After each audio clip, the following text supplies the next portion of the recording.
Case నమోదు చేశారు. 376 case నమోదు చేశారు. జానీ మాస్టర్పై రేప్ కేసు నమోదు చేశారు నార్సింగ్ పోలీసులు. జానీ మాస్టర్పై ఐపీసీ సెక్షన్ 376, 323, 506 సెక్షన్ల కింద కేసు నమోదు చేశారు. ఎఫ్ఐఆర్లో జానీ మాస్టర్ గురించి షాకింగ్ విషయాలను పేర్కొంది బాధితురాలు. డి షో ద్వారా జానీ మాస్టర్తో నాకు పరిచయం ఏర్పడింది. ఓ రోజు జానీ మాస్టర్ నుంచి కాల్ వచ్చింది. నాకు అసిస్టెంట్ కొరియోగ్రాఫర్గా ఉంటావా అంటూ అడగడంతో ఓకే అన్నాను. నాకు అసిస్టెంట్ కొరియోగ్రాఫర్గా అవకాశం ఇచ్చారు. జానీ మాస్టర్ దగ్గర జాయిన్ అయిన రోజు నుంచి ప్రతిసారి తన సెక్స్ కోరిక తీర్చమని వేధించేవాడు అంటూ బాధితురాలు చెప్తోంది. కోరిక తీర్చకపోతే ఇండస్ట్రీలో ఒక ఆఫర్ కూడా రాకుండా చేస్తాను అని బెదిరించాడు అని బాధితురాలు చెప్తోంది.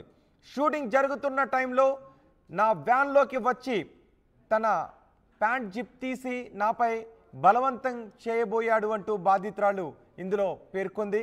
నేను నో చెప్పేసరికి నా తలను అద్దం కేసు కొట్టాడు.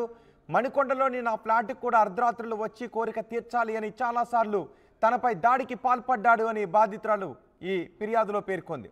కానీ నేను ఏనాడు జానీ మాస్టర్కు లొంగలేదు అని బాధితురాలు చెప్తోంది. అంతేకాదు మతం మార్చుకొని పెళ్లి చేసుకోవాలి అని బలవంత పెట్టాడు అని కూడా బాధితురాలు చెప్తోంది. నన్ను శారీరకంగా మానసికంగా వేధించిన జానీ మాస్టర్పై కఠిన చర్యలు తీసుకోవాలి అని బాధితురాలు పోలీస్ స్టేషన్లో ఫిర్యాదు చేసి కోరుకుంటుంది. ప్రస్తుతం ఆ ఎఫ్ఐఆర్ కాపీ కూడా ఆర్టీవీ దగ్గర ఉంది. ఇప్పుడు మీరు చూస్తున్న ఇదే ఆ ఎఫ్ఐఆర్ కాపీ. మా ప్రతినిధి పెట్రిషాతో మాట్లాడదాం. పెట్రిషా, బాధితురాలు ఫిర్యాదుతో కేసు నమోదు చేశారు. 376 సెక్షన్ కింద కూడా కేసు నమోదు చేశారు. ఇప్పుడు పోలీసులు జానీ మాస్టర్ని అరెస్ట్ చేయబోతున్నారా? ఇంకా ఎటువంటి విషయాలు ఉన్నాయి ఎఫ్ఐఆర్లో? ఇప్పుడు పోలీసులు ఎటువంటి చర్యలు తీసుకోబోతున్నారు? ఎస్, ప్రస్తుతం మనం నార్సింగ్ పోలీస్ స్టేషన్లో ఉన్నాం. ఏదైతే 376, N506, 323 ఐపీసీ సెక్షన్ కింద రేప్ కేసు, అదేవిధంగా సెక్షువల్ అసాల్టేషన్ కేసెస్ అనేది నమోదు అవ్వడం అయితే జరిగినాయి. మొత్తం మీద కూడా ఉదయం ఆర్టీవీ ఇచ్చిన సమాచారం మేరకు కూడా ఎక్స్క్లూజివ్గా అందరికన్నా వేగంగా అందరికన్నా ముందుగా చెప్పడం కూడా జరిగింది. ఏదైతే ఈ ఎఫ్ఐఆర్లో పేర్కొన్నాయో అవన్నీ కూడా మనము ఆర్టీవీ ద్వారా చెప్పడం అయితే జరిగింది ఎక్స్క్లూజివ్గా. ఇప్పుడైతే ఎఫ్ఐఆర్ కాపుల్లో తను విక్టిమ్ రాసింది మన దగ్గర ప్రస్తుతం అయితే ఉంది. మనం క్లియర్గా విజువల్స్లో చూస్తుంటే కూడా విక్టిమ్ హ్యాండ్ రైటింగ్కి సంబంధించినవి చాలా క్లియర్గా తను దీంట్లో నోటెడ్ చేయడం అయితే జరిగింది. తన ఓన్ హ్యాండ్ రైటింగ్తో తను రాయడం అయితే జరిగింది. ఆ కంప్లైంట్లో కూడా our stay in Mumbai hotel, Jani master has assaulted me forcefully, నన్ను చాలా లైంగికంగా వేధింపులకి గురి చేశారు, అనేక సార్లు నన్ను సెక్షువల్లీ అసాల్ట్ చేయడం అయితే జరిగింది, నా కోరికలు తీర్చమంటూ ఎన్నోసార్లు నా మీద అగత్యాలకి పాల్పడ్డాడు, నా మీద రేప్ అటెంప్ట్ చేశాడంటూ తను ఆ కంప్లైంట్లో పేర్కోవడం అయితే జరిగింది. సెక్షువల్ ఫేవర్స్ అయితే నన్ను అడిగాడు. షూటింగ్ వ్యాన్లో సడన్ మని వచ్చి ప్యాంట్ జిప్ తీసి మరి నా మీద పాల్పడ్డాడు లైంగికంగా. ఒకసారి నేను వద్దంటూ కూడా నేను అడిగాను. నేను అనేక సార్లు అతన్ని రిక్వెస్ట్ చేయడం అయితే జరిగింది. he asked me for his sexual desires. I refused for it, so he holded my hair and crushed my head to the mirror. Later on he started moving into my late night house and he destroyed my scooty. He forced me to come out of, I never agreed. చాలా క్లియర్గా victim చెప్తుంది, నన్ను లైంగికంగా వేధించాడు, అదేవిధంగా నా కోరికలు తీర్చమంటూ ఒకసారి షూటింగ్లో వ్యానిటీ వ్యాన్లో జిప్ తీశాడు, అదేవిధంగా నేను దీనికి అంగీకరించకపోతే నా జుట్టు పట్టుకున్నాడు, నా మీద చాలాసార్లు అనేకసార్లు కొట్టాడు. ఆ తర్వాత ఏదైతే మిర్రర్ ఉందో మన మేకప్ వ్యానిటీలో కనిపిస్తూ ఉంటాయి మిర్రర్, ఆ మిర్రర్కి నన్ను వేసి గుద్దాడు. తోయడంతో మొత్తం నాకు దెబ్బలు అయ్యాయి, అనేక దెబ్బలు. ఆ మిర్రర్కి ఉన్న సీసం పెంకులు ఏవైతే ఉన్నాయో నాకు గుచ్చుకున్నాయి అంటూ తను క్లియర్గా చెప్పడం అయితే జరిగింది. ఒకసారి మనం విజువల్స్లో కూడా చూడొచ్చు, దాంట్లో క్లియర్గా కనిపిస్తుంది లవ్ జిహాద్ అని కూడా మనకి ఇక్కడ చెప్పుకోవచ్చు. అంటే he asked me to convert my religion and marry him. After few days he along with his wife came to my home, forcefully made me open the door.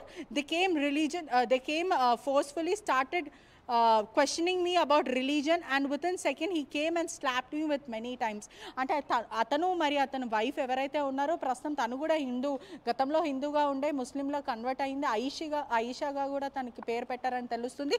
అదేవిధంగా నేను ముస్లింవి, నేను ఎన్నన్నా పెళ్లి చేసుకోవచ్చు, నాతో పాటు ఉండు, సహజీవనం చేసావు, మనం పెళ్లి చేసుకుందాము, నీ రిలీజన్ మార్చుకో, నువ్వు ముస్లింగా అవ్వు, బుర్కా వేసుకో, అదేవిధంగా నమాజ్ చెయ్యి నేను పెళ్లి చేసుకుంటానని వేధింపులకి గురి చేశాడంటూ ఆ అమ్మాయి పేర్కొనడం అయితే జరిగింది. చాలా క్లియర్గా తన ఓన్ హ్యాండ్ రైటింగ్గా మనకి విజువల్స్లో కూడా కనిపిస్తుంది. తన ఓన్ హ్యాండ్ రైటింగ్తో రాసింది, take action against him as I'm very mentally traumatise and feeling very unsafe due to all this things. Please take necessary actions against Jani master as per the లా.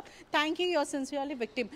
తను వర్మాస్ అని కూడా పూర్తిగా తెలుస్తుంది. ఒక హిందూ అమ్మాయిని బలవంతంగా రిలీజియన్ కన్వర్ట్ చెయ్యి అని చెప్పడం అంటే ఇది చాలా సెన్సిటివ్ మ్యాటర్ అయినప్పటికీ కూడా చాలా పెద్ద క్రిమినల్ అఫెన్స్ అని కూడా పూర్తిగా చెప్పొచ్చు. ఒకవైపు కూడా తనని అనేకసార్లు సెక్షువల్లీ అసాల్ట్ చేశారు, వేధింపులకి గురి చేశాడు.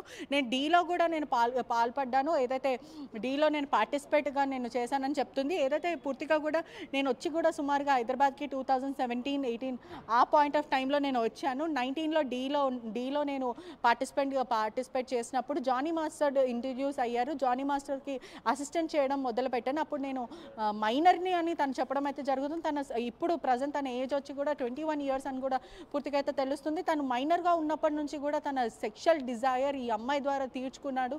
లైంగిక వేధింపులకి పాల్పడ్డాడని తెలుస్తుంది. అదేవిధంగా నాకు కమిట్మెంట్ కూడా అనేకసార్లు అడిగాడు. నేను కమిట్మెంట్ ఇవ్వను అంటే నీకు ఇండస్ట్రీలో వర్క్ లేకుండా చేస్తాను అని భయప్రాంతులకు గురి చేయడం అయితే జరిగింది. ఆ భయంతో, అంటే తను అప్పుడు చిన్నపిల్ల కాబట్టి తను అనేకసార్లు భయపడింది. దానివల్ల నేను మౌనం పాటించాను. ఇప్పటివరకు నేను నోరు దానివల్లనే తెరవలేకపోయాను. కానీ ఇప్పటికీ కూడా అతని వేధింపులు నేను తట్టుకోలేకపోతున్నాను. నాకు విముక్తి చెందివ్వండి. దీని నుంచి నేను ఏమి కోరట్లేదు. అతన్ని డీఫేమ్ కూడా చేయాలని అనుకుంటాను. కేవలం నన్ను వదిలేయమంటే కూడా వదిలేయారు. అదేవిధంగా ఈ విషయం తెలుసుకున్న వాళ్ళ వైఫ్, ఎవరైతే జానీ మాస్టర్కి సంబంధించిన వాళ్ళ వైఫ్ కూడా అనేకసార్లు వాళ్ళ ఇంటికి వెళ్ళి తన తల్లిదండ్రుల ముందు, ఎవరైతే బాధితురాలు ఉన్నారో బాధితురాలు తల్లి ముందు. ఇప్పుడు ఎక్కడున్నాడు జానీ మాస్టర్? ఎక్కడున్నాడు జానీ మాస్టర్ గురించి పోలీసులు ఏమన్నా వెళ్ళారా? జానీ మాస్టర్ నివాసానికి పోలీసులు వెళ్ళారా? జానీ మాస్టర్ ఎక్కడున్నాడు? ప్రస్తుతం జానీ మాస్టర్కి సంబంధించిన కుటుంబ సభ్యులు కానీ లేకపోతే జానీ మాస్టర్ కానీ అనేకసార్లు ఆర్టీవీ మాట్లాడే సంప్రదించే ప్రయత్నం చేసినప్పటికీ కూడా ఆయన 3 ఫోన్లు కూడా స్విచ్ ఆఫ్ వస్తున్నాయి. వాళ్ళ వైఫ్కి సంబంధించిన ఫోన్ కూడా రింగ్ అవుతున్నప్పటికీ కూడా కాల్ అయితే లిఫ్ట్ చేయట్లేదు అని తెలుస్తుంది. జానీ మాస్టర్ ఇంట్లో మాత్రం ఎవరు కూడా లేరని పూర్తిగా అయితే తెలుస్తుంది. ఒకవైపు కూడా జానీ మాస్టర్ ఇంటి ముందు అది గేటెడ్ కమ్యూనిటీ అయినప్పటికీ కూడా నిన్న పొద్దున్నే వాళ్ళు, అంటే ఈ రోజు పొద్దున వాళ్ళ ఇంట్లో నుంచి బయటికి వెళ్ళిపోయారని కూడా పూర్తిగా అయితే తెలుస్తుంది. ప్రస్తుతం జానీ మాస్టర్ మాట కుటుంబానికి సంబంధించి వాళ్ళ దగ్గర బంధువులు ఇంట్లోనే ఉన్నారు, హైదరాబాద్లో ఉన్నారని అంటూ సమాచారం అయితే వస్తుంది. అదేవిధంగా ఆ మహిళ కూడా మరికొద్దిసేపట్లో నార్సింగ్ పోలీస్ వచ్చే అవకాశాలు ఉన్నాయని కూడా తెలుస్తుంది. ఒకవైపు కూడా పోలీసులు జానీ మాస్టర్ని విచారణకి రమ్మని అని కాల్ చేశారని కూడా తెలుస్తుంది. అదేవిధంగా ఆ మహిళ రైట్ పెట్రిషా, జానీ మాస్టర్ పై నమోదైన కేసుకు సంబంధించిన ఎఫ్ఐఆర్ కాపీ ఆర్టీవీ దగ్గర ఉంది. బాధితురాలు స్వయంగా రాసిచ్చిన కంప్లైంట్ని ఇప్పుడు మీరు ఆర్టీవీ స్క్రీన్ పైన చూస్తున్నారు. జానీ మాస్టర్ నన్ను మైనర్గా ఉన్నప్పటి నుంచి వేధించాడు. డి షో ద్వారా జానీ మాస్టర్ పరిచయం అయ్యాడు.